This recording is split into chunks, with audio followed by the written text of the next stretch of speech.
I saw him when he came through the front doors.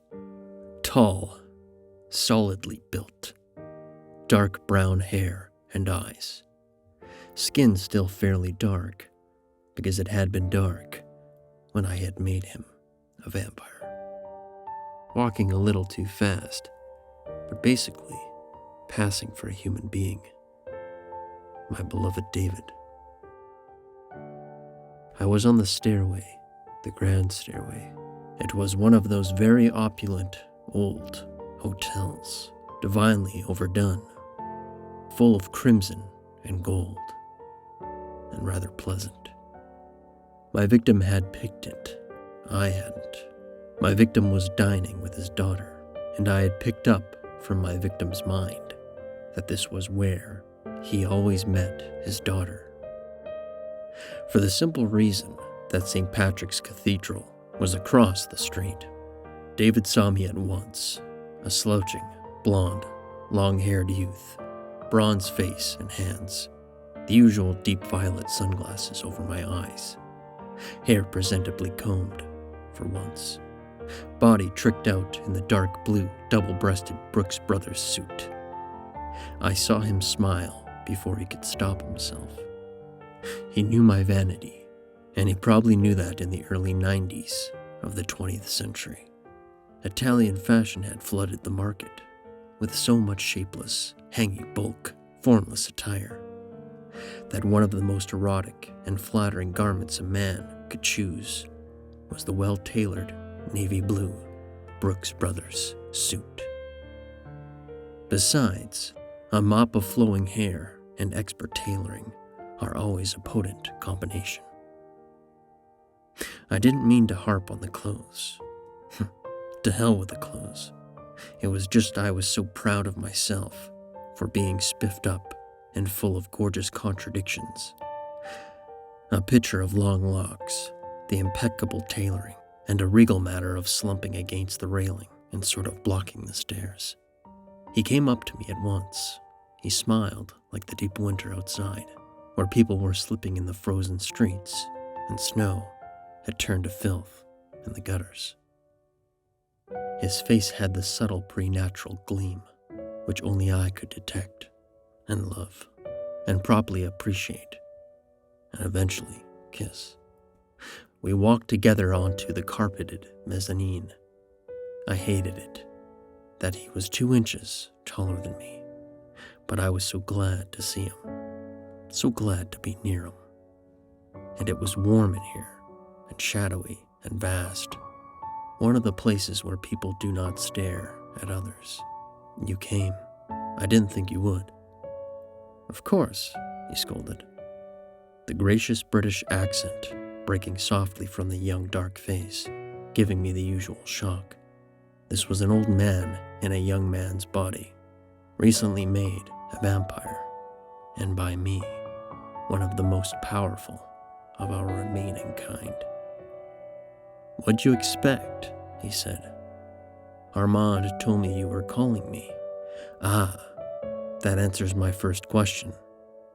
I wanted to kiss him, and suddenly I put out my arms, rather tentatively and politely, so that he could get away if he wanted. And when he let me hug him, when he returned the warmth, I felt happiness I hadn't experienced in months. Perhaps I hadn't experienced it since I had left him with Louis. We had been in some nameless jungle place, the 3 of us, when we agreed to part, and that had been a year ago. Your first question, he asked, peering at me very closely, sizing me up, perhaps, doing everything a vampire can do to measure the mood and mind of his maker. Because a vampire cannot read his maker's mind any more than the maker can read the mind of the fledgling. And there we stood, divided, laden with preternatural gifts, both fit and rather full of emotion, and unable to communicate, except in the simplest and best way, with words. My first question, I began to explain, to answer, was simply going to be, Where have you been? And have you found the others? And did they try to hurt you? All that rot, how I broke the rules when I made you. He mocked me, the French accent I still possessed, now coupled with something definitely American. What rot? Come on, I said. Let's go into the bar there and talk. Obviously, no one had done anything to you. I didn't think they could, or they would, or that they'd dare. I wouldn't have let you slip off into the world if I'd thought you were in danger. He smiled, his brown eyes full of gold light, for just an instant. Didn't you tell me this 25 times, more or less, before we parted company? We found a small table cleaving to the wall. The place was half crowded, the perfect proportion exactly. What did we look like? A couple of young men on the make for mortal men? I don't care. No one has harmed me, he said, and no one has shown the slightest interest in it. Someone was playing a piano, very tenderly for the hotel bar, I thought, and it was something by Eric Satie. What luck. The tie, he said, leaning forward, white teeth flashing, fangs completely hidden, of course. This big mass of silk around your neck. This is not Brooks Brothers. He gave a soft, teasing laugh. Look at you. And the wingtip shoes. My. What's going on in your mind? And what is this all about?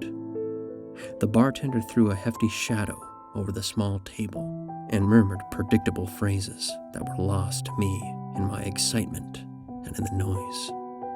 Something hot, David said. It didn't surprise me. Rum punch or some such, whatever you can heat up. I nodded and made a little gesture to the indifferent fellow that I would take the same thing. Vampires always order hot drinks. They aren't going to drink them, but they can feel the warmth and smell of them if they're hot, and that is so good. David looked at me again, or rather his familiar body with David inside looked at me, because for me, David would always be the elderly man I'd known and treasured, as well as this magnificent burnished shell of stolen flesh that was slowly being shaped by his expressions and manner and mood. Dear reader, he switched human bodies before I'd made him a vampire. Worry no more. It has nothing to do with this story. Something following you again, he asked. This is what Armand told me. So did Jesse. Where did you see them? Armand? He asked. A complete accident in Paris. He was just walking the street. He was the first one I saw. He didn't make any move to hurt you. Why would he? Why were you calling to me? Who's stalking you? What is all this? And you've been with Maharet. He sat back. He shook his head. Lestat, I have pored over manuscripts such as no living human has seen in centuries. I've laid my hands on clay tablets that... David, the scholar, I said, educated by the Talamasca to be the perfect vampire, though they had never an inkling what you'd become. Well, you must understand, Maharet took me to these places where she keeps her treasures. You have to know what it means to hold in your hands a tablet covered in symbols, and Maharet herself. I might have lived how many centuries without ever glimpsing her. Maharet was really the only one he had ever had to fear. I suppose we both knew it. My memories of Maharet held no menace, only the mystery of the survivor of millennia, a living being so ancient that each gesture seemed marble made liquid, and her soft voice had become the distillation of all human eloquence.